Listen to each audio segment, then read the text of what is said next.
अच्छा, अब इस क्वेश्चन में अगर हम देखें तो हमारे पास क्वेश्चन में मेंशन्ड है कि ओ ए जो है वो क्या है, वो 2a है। ठीक है, ओ ए क्या है हमारे पास 2a है। और इसी तरीके से जो ओ बी है वो हमारे पास क्या है, ओ बी पूरा, ये ओ बी कितना है, ये हमारे पास 2b है। अच्छा, इसके साथ इन्होंने ये बात भी कर दी क्वेश्चन में कि ओ एम, अगर हम देखें यहाँ पे ना, तो ओ एम और एम बी ये 1:1 है। तो इसका मतलब है क्या हो जाएगा, ये इक्वल हो जाएगा हमारे पास, यानी कि ये बिल्कुल मिड पॉइंट है इसका, ये बी और बी हो जाएगा हमारे पास। ठीक है। अच्छा, इसी तरीके से अगर हम देखें तो ओ ए, यहाँ पे अगर मैं देखूँ, ये देखें ओ ए और रेशो ए एन ये 1:4 है। यानी कि अगर ये वाला पार्ट आपका 1 है, ये वाला पार्ट अगर आपका 1 है, तो ये वाला पार्ट आपका क्या है, ये 4 है। ठीक है, सो इट मीन्स कि 1:4 है, तो ये क्या हो जाएगा, ये 8a हो जाएगा। ठीक है, और ये पूरा का पूरा जो है वो हमारे पास क्या हो जाएगा, ये पूरा का पूरा हमारे पास क्या हो जाएगा, लाइक मैं यहाँ लिख दूँ उसको कि ओ और मेरे पास जो है n है वो क्या हो जाएगा, वो हो जाएगा 10a। ठीक है, तो कुछ नंबर्स मेरे पास आ गए यहाँ पर, और मैं इसको अगर नंबर्स को पहले ब्रेक करके लिख दूँ कि ओ एम जो है मेरे पास वो क्या है, ओ एम मेरे पास है वो है मेरे पास b। इसी तरीके से मेरे पास एम बी जो है वो क्या है मेरे पास, वो भी मेरे पास b है। और इस तरीके से ओ बी जो है वो मेरे पास क्या है, वो 2b है मेरे पास। अच्छा, इसके बाद अगर हम देखें तो ये 10a है मेरे पास, इसको भी मैं ब्रेक कर देता हूँ। ओ ए मेरे पास क्या है, वो है 2a, ओ ए मेरे पास 2a है। और मेरे पास ए एन है वो क्या है मेरे पास, वो है 8a। ठीक है जनाब, यहाँ तक। अच्छा, अब इसके अंदर जो है आप इस चीज़ को देखिएगा कि सबसे पहले ये चीज़ें तो हमारे पास आ गई हैं। अब हम इसके अकॉर्डिंगली जो है वो हम जिसे कहते हैं ना कि जो जो हम हासिल कर सकते हैं, जो हम फाइंड कर सकते हैं, वो हम फाइंड करना शुरू करेंगे। लेट्स सपोज सबसे पहले, अच्छा इनकी रिक्वायरमेंट क्या है, इनकी रिक्वायरमेंट अगर हम देखें तो इनकी रिक्वायरमेंट है कि ये A P ratio P B निकालना चाह रहे हैं, बोलना चाह रहे हैं कि ये रेशो निकाल के दें, A P ratio P B, यानी कि ये वाला जो पोर्शन है ना, ये पूरा portion A P ratio P B ये निकाल, इसकी बात कर रहे हैं। तो सबसे पहले हम एक काम करते हैं भाई, हम ज़रा देखते हैं कि यार ये ए पी ए बी क्या है, ए बी। तो अगर मैं ए बी की बात करूँ, एक मिनट, जस्ट अ मिनट जी। अच्छा, ए बी की अगर मैं बात करता हूँ तो ए बी, तो इसके अंदर एक रूल है जिसको हम कहते हैं starting from the first ending on the last. तो हम ये करते हैं कि ये होगा ए ओ प्लस हमारे पास क्या हो जाएगा, ओ बी हमारे पास ये हो जाएगा। ठीक है, और इसी तरीके से अब ए ओ की वैल्यू क्या है, ए ओ की वैल्यू 2a है हमारे पास। और इसी तरीके से ओ बी की क्या वैल्यू है हमारे पास। अच्छा, ये अगर मैं देखूं तो ये बेसिकली ओ ए की वैल्यू 2a है, तो ये नेगेटिव हो जाएगा, ये नेगेटिव हो जाएगा। और ओ बी की वैल्यू क्या है हमारे पास, 2b हमारे पास वैल्यू है 2b। सो ए बी की मेरे पास वैल्यू आ गई है विच इज़ -2a + 2b। ठीक है। अच्छा, अब इस तरीके से देखें, एक तो ए बी मेरे पास आ गया। अब इसको एक काम करते हैं, ज़रा इसको हम अगर ब्रेक करें, क्योंकि ए पी उनको चाहिए ना असल, तो हम अगर ए पी की तरफ हम जाते हैं, तो ए पी की तरफ मैं अगर जाऊँ तो ए पी इज़ बेसिकली, यहाँ मैं नीचे लिख देता हूँ, ए पी, मैं यहाँ आता हूँ, ए पी इक्वल्स टू, अच्छा ए पी इक्वल्स टू, अच्छा मुझे नहीं पता कि देखें स्ट्रेट लाइन की प्रॉपर्टी आप लोगों से पहले भी डिस्कस हुई है, जब भी स्ट्रेट लाइन की डिस्कशन हो रही होती है कि स्ट्रेट लाइन के ऊपर हमारे पास लेट सपोज स्ट्रेट लाइन यूँ करके ब्रेक हुआ होता है ना, लेट सपोज, और मैं कहता हूँ जनाब ये ए बी है मेरे पास, और बीच में मैं पी कर दूँ, सी कर दूँ, डी कर दूँ, कुछ भी कर दूँ, और मैं लिंक क्रिएट करना चाहूँ, सो उसका जो भी आपस में लिंक है, चूँकि ये बिल्कुल स्ट्रेट लाइन के ऊपर है, तो किसी किसी किसी फिक्स्ड कांस्टेंट नंबर को ही हम बीच में रखेंगे। वो कांस्टेंट नंबर हमें पता नहीं है, लाइक ये इसके 2 टाइम्स है, 3 टाइम्स है, हाफ टाइम है, 1/3 टाइम है, 1/4 टाइम है, हमें नहीं पता। सो इसके लिए जो इस प्रॉपर्टी में यूज़ है वो कहते हैं कोई भी आप अपनी तरफ से कोई वेरिएबल यूज़ कर लें, तो के ऑफ ए बी हम यहाँ पे यूज़ कर लेते हैं कि ए बी की जो भी वैल्यू होगी उसके साथ मैं के यूज़ कर लूँगा। ठीक है। सो अच्छा, इसको अगर रखता हूँ मैं, तो फिर मेरे पास ये क्या आ जाएगा, यानी कि ए पी की जो वैल्यू है वो क्या हो जाएगी मेरे पास, वो हो जाएगी के ऑफ, यहाँ पे आ जाएगा -2a + 2b मेरे पास आ जाएगा। ठीक, ये तो आ गई मेरे पास ए पी की एक वैल्यू मेरे पास आ गई है। अच्छा, इसी तरीके से अगर आप चेक करें ना, तो ए पी की सिर्फ एक डायरेक्शन नहीं है, ए पी की सिर्फ एक डायरेक्शन नहीं है। मैं अगर यहाँ से इसको थोड़ा सा ये रिमूव कर दूँ, तो यहाँ से अगर आप देखें तो ए पी बेसिकली, मैं इसको मैं रिमूव कर रहा हूँ सारा का सारा। पहले अच्छा जनाब, अच्छा अब अगर मैं AP की डायरेक्शन को चेक करूं तो AP की जो डायरेक्शन है वो क्या है। एक तो AP की डायरेक्शन जो है वो मेरे पास क्या है कि इसके अंदर जो है वो एक तो डायरेक्शन इसकी है, एक मिनट ठहरिएगा जी। अच्छा एक तो जो है इस ये शेप बन रही है इसकी, ठीक है, एक ये शेप बन रही है। इसके अलावा अगर मैं दूसरी शेप की बात करूं तो दूसरी शेप अगर आप देखेंगे तो एक ये शेप बन रही है, बीच वाली शेप बन रही है, sorry sorry sorry sorry sorry, एक ये वाली शेप, बीच वाली शेप बन रही है, तो दो शेप्स बन रही हैं।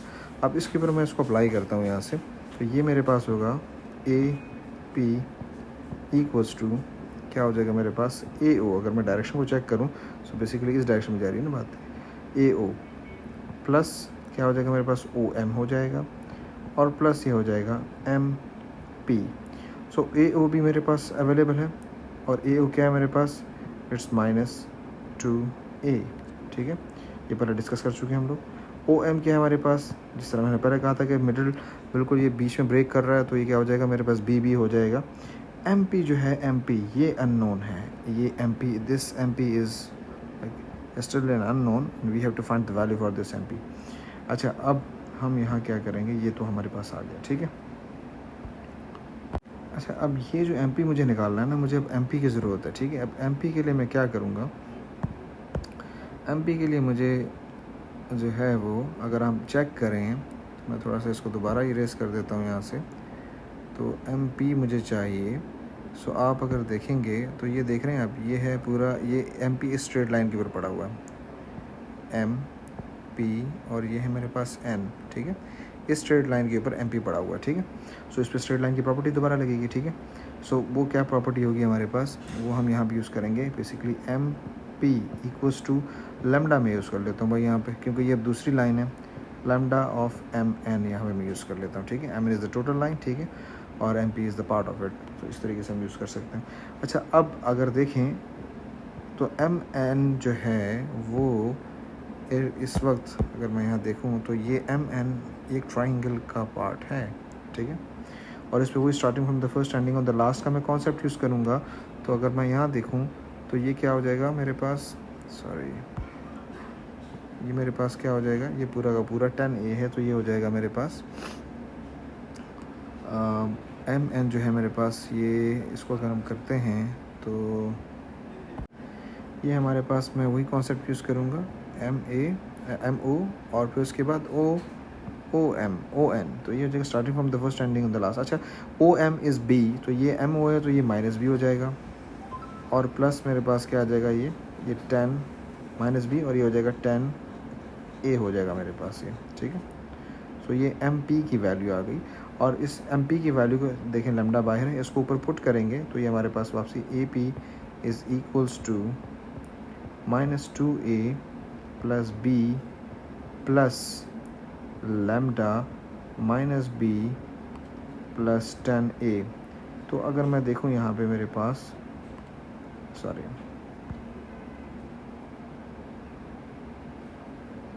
ठीक है, सो मैं अगर देखूं यहाँ पे मेरे पास, तो AP की मेरे पास दो वैल्यूज़ आ गई हैं। अब मैं क्या करूँगा, इन दोनों AP की वैल्यूज़ को आपस में कंपेयर करूँगा, कंपैरिजन करूँगा इन दोनों का, AP is equal to AP। अच्छा मैं दूसरे पेज पे बेसिकली यहाँ आ गया हूँ, ठीक है। अच्छा अब अगर हम देखें तो ये क्या है हमारे पास, हम ये basically AP is equal to AP, ठीक है, AP is equal to AP। So मैं अगर प्रीवियस स्लाइड पे जाऊँ तो प्रीवियस स्लाइड में आप देख रहे हैं कि AP की जो वैल्यू है वो हमारे पास क्या है, एक तरफ हमारे पास AP की जो वैल्यू है वो आ रही है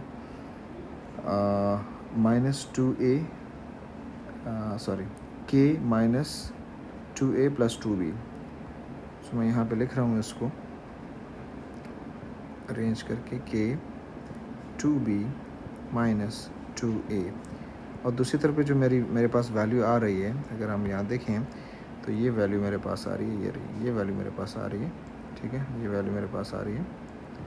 अच्छा इसको मैं यहाँ लिखता हूँ, तो ये मेरे पास होगी basically B -2A plus lambda और 10A -B, ठीक है जनाब।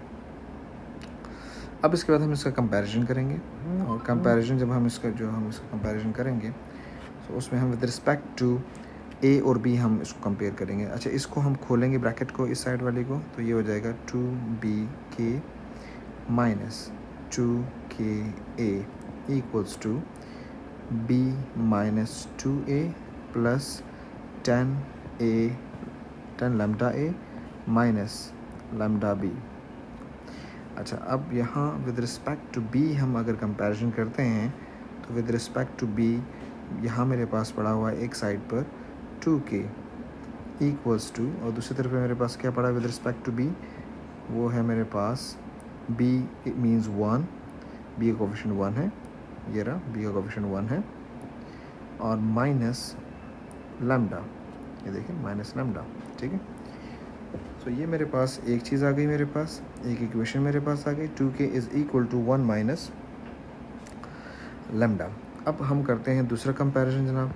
दूसरा कंपैरिजन जब हम करेंगे तो उसके अंदर हमारे पास जो है वो हम दूसरी लाइक विद रिस्पेक्ट टू ए अब हम कंपैरिजन करेंगे। तो विद रिस्पेक्ट टू ए की अगर मैं बात करूँ तो दैट इस साइड पे हमारे पास 2k है इक्वल्स टू, दूसरी तरफ माइनस 2 है एंड प्लस 10 लैम्डा है मेरे पास। ठीक है, सो ये मेरे पास अब एक दूसरी इक्वेशन बन गई है। ठीक है, अच्छा जनाब, अब इन दोनों इक्वेशंस के अंदर क्या है, 2 अननोन्स हैं, तो हम इन दोनों को साइमल्टेनियसली सॉल्व करते हैं। साइमल्टेनियस सॉल्व करने के बाद हमारे पास रिजल्ट आएगा। अच्छा, अब इसके अंदर हम एक काम करते हैं, हम सब्स्टिट्यूशन के मेथड के थ्रू यूज़ करते हैं। हम इस इक्वेशन को पहले लेते हैं, इस इक्वेशन को, और इस इक्वेशन के अंदर हम लैम्डा को सब्जेक्ट बना लेते हैं, जो कि हमारे लिए ईजी है, और ये हो जाएगा लैम्डा दूसरी तरफ चला जाएगा हमारे पास, तो लैम्डा इक्वल्स टू हो जाएगा हमारे पास 1, सॉरी फॉर दिस, ये हो जाएगा हमारे पास 1 माइनस 2k हमारे पास हो जाएगा 1 माइनस 2k।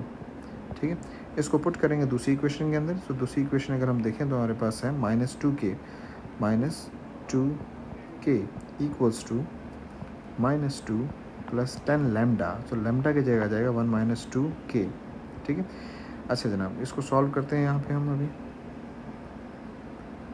तो ये हो जाएगा हमारे पास minus 2k equals to minus 2 plus 10 minus 20k इस साइड पे आ जाएगा, पॉजिटिव हो जाएगा, तो ये हो जाएगा प्लस 18k हो जाएगा यहाँ पे सॉल्व होने के बाद, और ये हो जाएगा हमारे पास 8।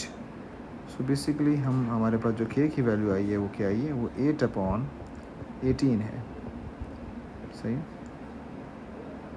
अच्छा, और जो कि इसको अगर मैं सिंप्लीफाई करूँगा तो सिंप्लीफाइड फॉर्म जो है उसका क्या है, 2 4 एंड 2 9, ये मेरे पास k की सिंप्लीफाइड वैल्यू आई है।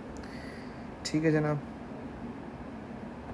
अच्छा, अब ये अगर हम देखें तो मैं थोड़ा सा अगली शीट पे मैं अगर जाऊँ तो एक चीज़ हम लोगों ने की थी पहले, यहाँ पे मैं आपको बताता चलूँ कि जो पहली शीट में हमने किया था, ये देखें यहाँ पे अगर आप देखें नीचे, मैं थोड़ा फ़ॉन्ट चेंज करके दिखा देता हूँ आपको। ये अगर आप देखें ये वाली चीज़ देख रहे हैं आप, K A P is equal to K A B ना। सो मैं नई शीट पे अगर जाता हूँ तो basically A P is equal to K A B है। ठीक है, तो के की वैल्यू तो हम लोगों ने भी निकाल ली, विच इज़ 4/9। ठीक है, और अगर मैं स्ट्रेट लाइन की बात करूँ, ये बेसिकली एक स्ट्रेट लाइन है ना, एक स्ट्रेट लाइन है। मैं अगर यहाँ थोड़ा सा बैक जाऊँ, सो मैं ये देखें ज़रा, ये एक स्ट्रेट लाइन है ना, ये देख रहे हैं, ये एक स्ट्रेट लाइन है, ए पी है और वो है, तो इसके अंदर तो एक रिलेशन है। अच्छा, अब क्या है रिलेशन, अगर मैं यहाँ देखूँ, सो ये बेसिकली देखें तो 4/9 ऑफ ए बी है ना। सो इट मीन्स जो टोटल है हमारे पास, अगर मैं डिनोमिनेटर को देखूँ with respect to what we are doing here, we are multiplying a fraction with the total, like 4/9 into A B is the total, like A and B it's the total, so we are multiplying a fraction with the total, so it means that this whole part is 9, it means this whole part is 9। ठीक है, और हमारे पास बीच में p है, so this p is basically they are talking about this p, they are talking about this p which is 4। so जो दूसरा वाला क्या हो जाएगा, वो क्या हो जाएगा, वो 5 हो जाएगा, pb 5 हो जाएगा। so ap ratio pb is basically 4/5। I hope clear हो गया होगा।